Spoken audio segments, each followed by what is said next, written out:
بسم اللہ الرحمن الرحیم۔ السلام علیکم ورحمۃ اللہ وبرکاتہ۔ ہر مسلمان جو استطاعت رکھتا ہے مکہ مکرمہ جانے کی، مالی استطاعت بھی ہے اور جانی استطاعت بھی ہے، تو وہ اللہ کے گھر کی زیارت کرے، یعنی حج کرے۔ تو حج کے لیے بنیادی بات یہ ہے کہ ایک ہی دفعہ فرض ہے، اور وہ پوری عمر میں کچھ لوگ کر سکتے ہیں جن کی استطاعت رکھتے ہیں۔ اگر وہ جانی تو استطاعت رکھتے ہیں لیکن مالی استطاعت نہیں رکھتے، تو وہ پھر مکہ مکرمہ جا کر یہ فریضہ انجام نہیں دے سکتے۔ تو سب سے بنیادی بات یہ ہے کہ ہمیں حج کرنے کا طریقہ آنا چاہیے اور سیکھنا چاہیے۔ سب سے پہلے یہ بات ہے کہ ہم نیت کر لیں، اور احرام جو باندھیں گے، ہم احرام باندھ کے جائیں گے لیکن میقات کو کراس نہیں کریں گے۔ سب سے بنیادی بات یہ ذہن میں رکھیں۔ اور ایک تو یہ ہے کہ جب ہم پہلے یہ ہے کہ 3 قسمیں ہیں حج کی: حج تمتع، حج افراد، حج قران۔ حج قران یہ ہے کہ مال جو آپ کے مویشی ہے، جو جانور آپ نے قربانی دینی ہے، تو وہ ساتھ لے کے جائیں۔ یہ تو اس طرح مشکل ہوگا، لیکن حج تمتع یہ ہے کہ پہلے آپ عمرہ کریں اور اس کے بعد احرام کھول لیں، اور اس کے بعد پھر 8 ذی الحجہ کو دوبارہ وہیں مکے سے آپ نے احرام پہننا ہے اور سیدھا میقات عرفات سے پہلے آپ نے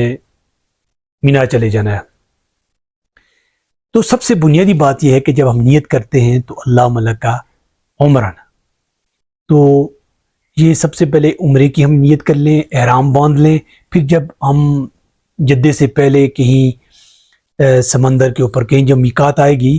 تو وہاں پہ وہ بتا دیں گے، تو وہاں ہم نے تلبیہ پڑھنا ہے، نیت کر لینی ہے کہ یہ اللہ ملکہ حج عمران، کیونکہ ہم نے پہلے عمرہ کرنا ہے۔ اور اس کے بعد پھر جب ہم مکے سے پھر دوبارہ احرام باندھ دیں گے تو پھر حج کا جو ہے نیت کریں گے۔ لیکن سب سے پہلے بنیادی یہ چیز ہے کہ ہم یہ کر لیں اور پھر تلبیہ پڑھیں: لبیک اللہم لبیک، لبیک لا شریک لبیک، ان الحمد نعمت ملک لا شریک لک۔ یہ ہم پڑھتے رہیں گے، اور یہ پڑھنا ایک دفعہ واجب ہے۔ اور پھر ہم جتنے بھی دن مکے میں رہیں گے، اس کے بعد احرام باندھیں گے دوبارہ، تو یہ تلبیہ ہی جو ہے نا ہمارا ذکر ہے۔ اور اٹھتے بیٹھتے جب بھی ہم یاد آئیں گے تو یہ اللہ کا ذکر کرتے رہیں گے، اس کی بیان کرتے رہیں گے۔ تو سب سے بنیادی بات یہ ہے کہ ہم یہاں اگر مکے میں چلے جاتے ہیں تو جدے میں سے پہلے جو بتا دیں گے، تو وہاں پہ ہم نے احرام اور یہ تلبیہ پڑھنا۔ اس کے بعد اگر ہم یہاں اس طرف مدینے کی طرف جاتے ہیں، خصوصاً بنگلہ دیش، پاکستان، انڈیا، تو وہ پھر وہاں سے بعد میں مدینے میں کچھ دن رہنے کے بعد وہاں ابیار علی، وہاں میقات ہے، وہاں سے احرام باندھیں گے، پھر ہے وہ پھر مکہ آ کے۔ تو سب سے پہلے بنیادی یہ ہے کہ جب نماز کا ٹائم ہو تو نماز پڑھ لیں، نہیں تو پھر ہم سب سے پہلے عمرہ کریں گے۔ سب سے پہلے طواف کریں گے۔ طواف یہ ہے کہ حجر اسود سے شروع کریں گے، بسم اللہ اللہ اکبر کہیں گے اس کی طرف ہاتھ کر کے، کیونکہ وہاں پہ بہت رش ہوتی ہے، اور نبی صلی اللہ علیہ وسلم کوئی چھڑی یا اس طریقے سے ہاتھ لگا کے تو اس کو چومتے تھے، تو لگانا وہ مشکل ہے۔ صرف اس کی طرف اشارہ کریں گے، بسم اللہ اللہ اکبر، تو شروع کریں گے۔ تو پھر دوسری طرف سے گھومتے ہوئے اینٹی کلاک وائز تو ہم 7 چکر لگائیں گے، 7 چکر۔ اسی طرح پھر حجر اسود میں آئیں گے دوسری دفعہ، تو پھر بھی اسی طرح بسم اللہ اللہ اکبر، یعنی حجر اسود سے لے کے پھر حجر اسود تک ایک ہوگا، پھر اس طرح 7 کر کے پھر 8ویں دفعہ بسم اللہ اللہ اکبر کہہ کے، تو پھر اس کے بعد جو ہے ہم 2 رکعت پڑھیں گے مقام ابراہیم کے پیچھے، یا کہیں بھی جگہ ملتی ہے کہ رش بہت ہوتی ہے، جہاں بھی جگہ ملے۔ تو اس کے بعد پھر ہم سعی کریں گے۔ سعی کرنے کے لیے صفا اور مروہ، صفا پہ بھی دعائیں کریں گے، اور مروہ میں مکے کی طرف وہاں مڑ کے وہ قبلہ رخ ہو کے تو وہ دعائیں کریں گے، جتنی بھی ہم دعا کر سکتے ہیں۔ صفا سے مروہ 1 اور مروہ سے صفا 2، یعنی ایک صفا سے آپ جائیں گے مروہ 1 ہو جائے گا، وہاں سے پھر اس طرح ہوگا۔ یہ نہیں ہوگا صفا سے مروہ گھومتے ہوئے دوبارہ آئیں گے، تو نہیں، صفا سے مروہ 1 اور مروہ سے صفا 2، تو جا کے جو کمپلیٹ ہوں گے 7 چکر تو کہاں پہ ہوں گے؟ مروہ پہ ہوں گے۔ یہ تو یہ اس کے درمیان ایک سبز پٹی یا سبز لائٹیں ہوتی ہیں، وہاں پہ دوڑنا مردوں کے لیے مسنون ہے، عورتیں اگر نہیں دوڑتی تو وہاں پہ یہ مسنون ہے۔ حضرت حاجرہ کی یہ سنت ہے، اور کیونکہ وہ جگہ تھوڑی نیچے ہے اور وہ پھر اوپر کی طرف وہ اپنے بچے کو بھی دیکھتی بھی تھی، کہیں کوئی پانی بھی ڈھونڈ رہی تھی تاکہ کوئی درندہ نہ کوئی وہ چک لے جائے، اور خطرہ تھا۔ تو پھر حجر اسود کی طرف ہی ان کی ایڑیاں رگڑنے سے حضرت اسماعیل کی وہ جو چشمہ نکلا تھا زمزم کا، تو پھر ہم یہ اس کے بعد پھر جب یہ 7 چکر ہو جائیں گے تو اس کے بعد پھر ہم جو تکثیر حلق یا تکثیر، مرد جو حلق یا تکثیر کریں گے، عورتیں تھوڑے سے بال اپنے سر سے کاٹ لیں گی، باقی خود یہ دوسرے کاٹ لیں، اور مرد جو ہیں وہ حلق کریں یا تکثیر۔ نبی صلی اللہ علیہ وسلم نے حلق کرنے کے لیے منڈوانے والے، سر منڈوانے والے کے لیے 2 دفعہ دعا کی ہے، اور تکثیر جو کٹواتے ہیں ان کے لیے 1 دفعہ دعا کی ہے۔ تو اس کے بعد پھر آپ اپنی جو رہائش ہے، جہاں ہوٹل ہے، وہاں چلے جائیں اور نمازیں پڑھتے رہیں، طواف کرتے رہیں، اور احرام کھول لیں گے۔ پھر 8 ذی الحجہ کو ہم احرام باندھیں گے اور ظہر کے وقت مینا میں آ جائیں گے، جسے وہ لے آئیں گے یا پہلے لے آئیں گے، کیونکہ رش بہت ہوتی ہے،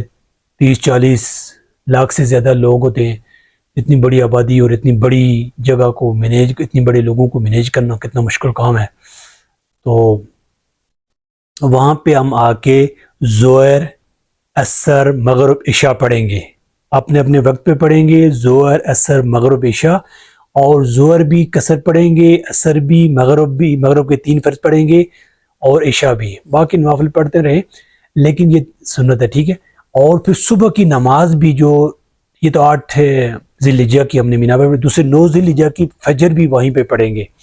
پھر سورج طلوع ہونے کے بعد پھر ہم نے کہاں جانا ہے؟ عرفات جانا ہے، اور نبی صلی اللہ علیہ وسلم نے وقوف عرفہ کے لیے کہا ہے کہ وقوف عرفہ ہی حج ہے۔ بعض لوگ جو ہے نا جو مسجد ہے، مسجد نمرہ، اس سے پہلے رک جاتے ہیں، وہیں پہ بیٹھ جاتے ہیں، تو آگے جانا چاہیے، بہت آگے، کیونکہ کچھ حصہ مسجد کا، مسجد نمرہ کا، وہ عرفات سے باہر ہے، تو ہمیں آگے جانا چاہیے اور وہاں پہ دعائیں کرنی چاہیے۔ وہاں پہ جب ہم خطبہ سنیں، اگر جگہ ملتی ہے ٹھیک ہے، نہیں دور سنیں، لیکن نہیں سن سکتے، لیکن وہاں پہ ظہر اور عصر اگر امام کے ساتھ نہیں پڑھ سکتے تو ایک ہی اذان کے ساتھ 2 اقامت کے ساتھ ظہر اور عصر پڑھیں گے، ظہر بھی اور عصر بھی ایک ہی ٹائم میں۔ اور اگر اس دن جمعہ تو جمعہ وہاں پہ نہیں ہوتا، اس لیے حج اکبر جو ہے حج کو کہتے ہیں، اور حج اصغر عمرے کو کہتے ہیں۔ حج اکبر حج کو کہتے ہیں اور حج اصغر جو ہے عمرے کو کہتے ہیں، اس لیے جمعے والے دن آئے حج اکبر کوئی بھی ہوگا تو وہ عام دنوں میں بھی ہوگا، جمعے میں نہیں ہوگا تو وہ حج اکبر ہی ہے۔ تو پھر ظہر بھی پڑھ لی، عصر بھی پڑھ لی، ایک ہی ٹائم، ظہر کے ٹائم پڑھ لی، اور 1 اذان اور 2 اقامت کے ساتھ۔ پھر اس کے بعد دعائیں کرتے رہیں، وہاں کوئی نوافل نہیں پڑھنے، دعائیں کرتے رہیں، وہاں پہ سب سے جو بڑا دعائیں ہیں وہ دعائیں کرتے رہیں، اور مغفرت مانگتے رہیں، امت کی یکجہتی، امت کی کامیابی کے لیے، اور دنیا آخرت کی کامیابی کے لیے، اور اپنے اور دوسروں کے لیے دعائیں کرتے رہیں۔ اور پھر وہاں پہ جبل رحمت جائیں، جہاں نبی صلی اللہ علیہ وسلم نے خطبہ دیا، تو لیکن مغرب سے پہلے وہاں سے نکلنا نہیں ہے، مغرب سے پہلے نہیں نکلنا، مغرب غروب آفتاب کے بعد نکلنا ہے، اس سے پہلے ہم نے عرفات نہیں چھوڑنا، یہ کلیئر ہونا چاہیے۔ اور مغرب اور عشاء جا کے ہم نے مزدلفہ ہی پڑھنی ہے، چاہے جتنا بھی ٹائم لگ جائے، یعنی ہم عشاء پہنچے 10 بجے پہنچے، 12 میں 2-2.5 گھنٹے میں بندہ پہنچ جاتا ہے، 1.25 گھنٹے میں، صحت مند بندہ 1.5 گھنٹے میں، 2 میں، یہ رش بہت ہوتی ہے، لیکن گاڑیوں میں جاتے جتنے صبح سے پہلے آپ پہنچیں گے تو وہاں پہ 1 اذان کے ساتھ، 2 اقامت کے ساتھ، یا اگر جماعت نہیں ہو رہی خود بھی پڑھ رہے ہیں، لیکن ایک ہی اسی طرح پڑھیں گے، مغرب اور عشاء ساتھ ملا کے مزدلفہ میں جا کے پڑھیں گے، ٹھیک ہے۔ یہ 9 ذی الحجہ کے رات کو جا کے ہم نے مزدلفہ قیام کرنا ہے، دن ہم نے قیام کیا تھا عرفات میں، اور نبی صلی اللہ علیہ وسلم عرفات کے بارے کا عرفہ ہی جو ہے حج ہے، وقوف عرفہ ہی حج ہے، تو یہ ہمیں اہتمام کرنا پڑے گا کہ ہم بہت آگے جائیں گے اور جلدی بالکل نہیں کریں گے، کیونکہ مسجد نمرہ کا کچھ حصہ، زیادہ کافی حصہ جو ہے نا باہر ہے، عرفات سے باہر ہے۔ تو اس کے ساتھ ساتھ پھر ہم وہاں کے رات کو سوئیں گے، کوئی نوافل نہیں پڑھیں گے، کیونکہ سنت یہ طریقہ ہے وہاں سو جائیں، اور باقی جو دن کی تیاری کریں گے، صبح پھر اٹھیں گے، صبح کی 10 ذی الحجہ کی جو فجر ہے وہاں پہ پڑھیں گے مزدلفہ میں، اور وہیں پہ جو قرآن پاک میں ایک آیت آئی ہے مشر حرام، ایک وہی پہاڑی ہے، وہاں پہ ہم ذکر کریں گے، دعائیں کریں گے، اور جب تک سورج طلوع ہوتا ہے تو وہیں پہ رہیں گے، اور سورج طلوع ہونے کے بعد پھر ہم جائیں گے، اور 10 ذی الحجہ پہ ہم 4 کام کریں گے۔ ایک تو یہ ہے کہ ہم نے کنکریاں یہاں سے چننی ہے، اور کنکریاں کتنی چننی ہے، کم سے کم جو ہے نا 70 اگر کر لیں تو، کیونکہ ہم نے چننی یہیں سے ہوتی ہے، تو اپنا کوئی بیگ ہو اس میں رکھ لیں پراپر طریقے سے، کوئی گلاس شیشی اس طرح کی بوٹل ہے اس میں رکھ لیں، اور چھوٹے چھوٹے چنے کے جو چنے ہوتے ہیں، چنے اس چھوٹے چھوٹے اس کی سائز کی 70 تک آپ اس کو لے لیں، اور اس کے بعد پھر جو ہے نا آ کے مینا آئیں گے دوبارہ مزدلفہ سے، تو وہاں پہنچ کے ہم نے 10 ذی الحجہ کو 4 کام کرنے ہیں۔ ایک تو سب سے پہلے اس کو صرف اس دن جو ہے 10 ذی الحجہ کو عقبہ، جو جمرات عقبہ ہے اس کو کنکریاں مارنی ہے، 7 مارنی ہے، اور پے در پہ یعنی ایک ایک کر کے مارنی ہے، بسم اللہ اکبر کہنا ہے، ٹھیک ہے، اور اس کو 7 کنکریاں مار کے گٹھی نہیں مارنی، کوئی اور چیز نہیں مارنی، جوتا کوئی اس طرح کی بڑی چیز نہیں مارنی، بلکہ سنت ہے، یہ ایک سمبل ہے کہ وہاں پہ یہ نبی حضرت